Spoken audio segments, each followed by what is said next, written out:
Let's talk about comparison, actually. I think when we're in relationships, marriage, even just friendships, we do compare ourselves. So let's talk about comparing ourselves with being able to save money or how we spend money.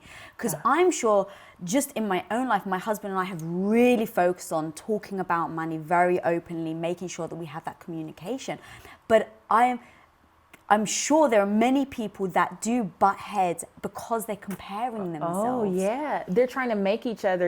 Right. So talk to me about that. How do you work through that? I've worked with so many couples over the years. I used to do this thing called the Couples and Money Challenge, literally just walking them through these 10 steps to have better communication about money. And one of them was just, first of all, getting to know yourself.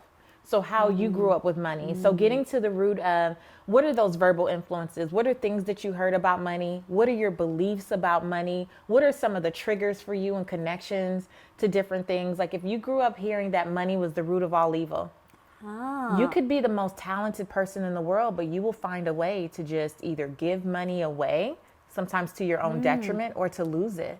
People will find ways to self-sabotage and not even realize that deep down it's because they believe money is evil and that rich people are mean, scary folks who take advantage of the poor and all that. And so they have this whole story that may have been passed on from generations. And then you have, the spouse or the mate or whatever who has a completely different mindset about it. And they see it as, freedom and choice and opportunity. So I grew up not having much in South Central Los Angeles. I never wanted for anything, but, it just wasn't like this luxury that you threw around either. And so what was kind of my money love language was more. I love that money and love language. Yeah, my money love language was safety and stability. And wanting to see all the money stacked in the bank because now I know that I'm okay. My husband's money love language was very much about gift giving. So when we first got together, he can't give you just like a pair of shoes in one color. If he thinks you're going to like it, he'll buy every color they have, right? And so, it is really sweet. But when we were first getting started at this, I would go, why did you buy 3? Like I have one set of feet. Like I can't put on 3 pairs of shoes. Like I would just say things like, what are you doing? Why would you need to do that? And so we would butt heads, right? Because all he was trying to do was show love and affection. And I just wanted the lights to stay on. I wanted gas in my car regular. Like I wasn't into shopping and stuff. So I had to learn to accept though that in his family, how he grew up, that's how he learned to show love. And so first understanding ourselves and then taking the time to go, and how did you grow up? And once I made the connection and made it not a right or wrong, it was like, this is how he grew up. This is all he knows. For him looking at me, this is all she knows. This is what she heard. So that we could finally go, now what's our money love language? So now, how do we create our plan? And so now we have our own system. And we vibe now, right? We can communicate it without attacking because it's not about you're wrong or I'm wrong. Neither one of us are wrong. We're just different. I love that. So did you put then rules, I guess, in place of how then you were going to handle your finances once you got married? Yeah, we have shared goals. So we have a shared vision board, type of thing for the things that we want to achieve as a family. And we even involve my daughter a lot in like our decision making, or at least letting her know, be aware of why we make the choices that we make. When we downsized out of that big house, I did a whole episode on this. We moved into this 2,000 square foot apartment down the street from our old house. And people were going, oh my God, did they lose all their money again? Right. Oh, what happened? Well, what's going on? But we told our daughter up front, Daddy's starting this business. We're investing in these 2 apartment buildings. They're 20 units plus. We're going to buy a new home in the city that we're moving to. So we told her in 12 months, here are the things that we're doing. And so Daddy and I thought, downsize, stack the cash, invested in these things. And so we were like, okay, we don't care about what anybody else thinks. Here's what our plan is. Here's what we know we can do. Here's some of the other businesses we're investing in with friends and stuff. And sometimes that's the season that you're in, and just being okay with getting on the same page about that. And so once we kind of identify goals, then we look at what are the potential sacrifices, if any, we'll have to make so that we can stay on top of it. And also being aware of what really matters to each of us, because we have shared goals, but then we're still individuals. So he has his stuff that he wants to do. I had things for my business I wanted to do, and we just talked about it up front. The biggest thing is talking about it and not beating each other up because you're different.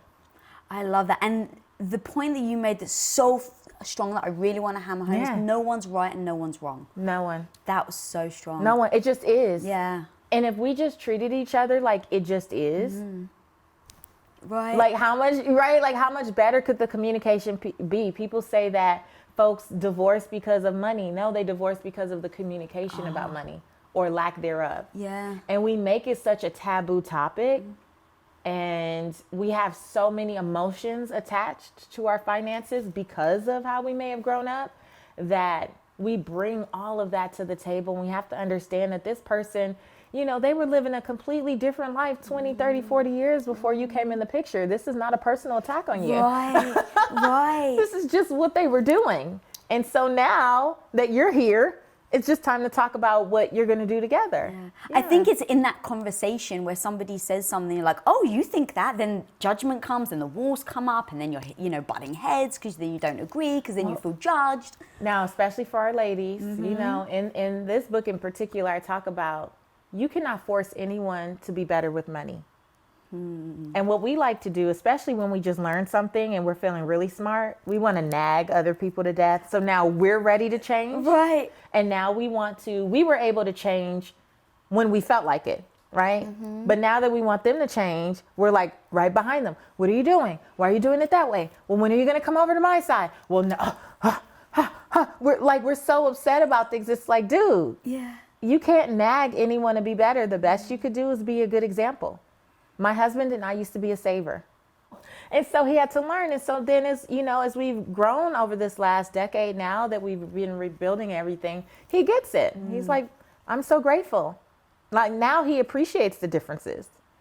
Now he's like, I'm so grateful for my wife that she's a saver. Because then you make a great team because you both bring your strengths to the table. And he has taught me how to live my life. Right. I am in a season right now where all I want to do is enjoy the journey. Because for so long, I have set these goals and I've been head down focused, like make it happen type of person, that I forget to celebrate all of those little milestones along the way that really make up the journey, because that's what teaches you who you are and what you're made of and who you're becoming in this process. And my husband enjoys life. And so I think you need that balance. I think it's great. So I don't make him wrong. And when I am finding myself judging and making him wrong, I apologize. And I'm like, you know what? That was my stuff. That wasn't on you. I was getting scared, going back into that scarcity place. So that wasn't you. And he also can acknowledge, you know what? I was way over here and we said we were going to do this. So I apologize. And so it took several years. We've been married almost 12 years, probably the first 3 years, talking, and plus got married all at the same time as losing everything. All of that happened at the same time, exact same time. So not only are you getting to like figure out each other's personality, but now you don't have very much money to even fight about. So now it's a big fight when it's less money. It's even a bigger fight, you know? But we were both committed to figuring it out. And doing it in a non-judgmental way. Yeah, when you said that basically it's all about the emotion behind the money. It's not about the money itself. It's so true. Before we started Quest, I was a stay-at-home wife for 8 years. And for me, I remember asking my husband, like if I would go out, I'd like, hey babe, do you mind if I just like spend $20? And especially because we were saving, so it's like every penny. And I got to the point where emotionally it didn't feel good. I didn't like reaching out and asking him, because we had decided as a couple I was going to stay home and he was going to go out to work. So if we decided that as a couple, then our finances in essence, in my opinion, are split as a couple. So we ended up coming up with a system where I'm like, okay, $20 a week, you know, back then we didn't have much at all, so it was $20 a week or a month is going to be for me and $20 is for you, and neither of us have to even tell each other what we're going to spend it on. If I want to spend it all on comic books, I'm going to spend it on comic books. And that freedom allowed for me to feel better about myself, which then allowed us to communicate better. Yes. And that's what I suggest too. I always say that his, hers, and ours, right? Yeah. And so once you predetermine what that number is, no questions asked. No questions asked. But if you spend all your money on Friday, you're done. What up guys, Lisa here. Thanks so much for watching this episode. And if you haven't already subscribed, click that little button right in front of you. Click, click, click away. We release episodes every Wednesday, so be sure to get notified. Till next time, go be the hero of your own life.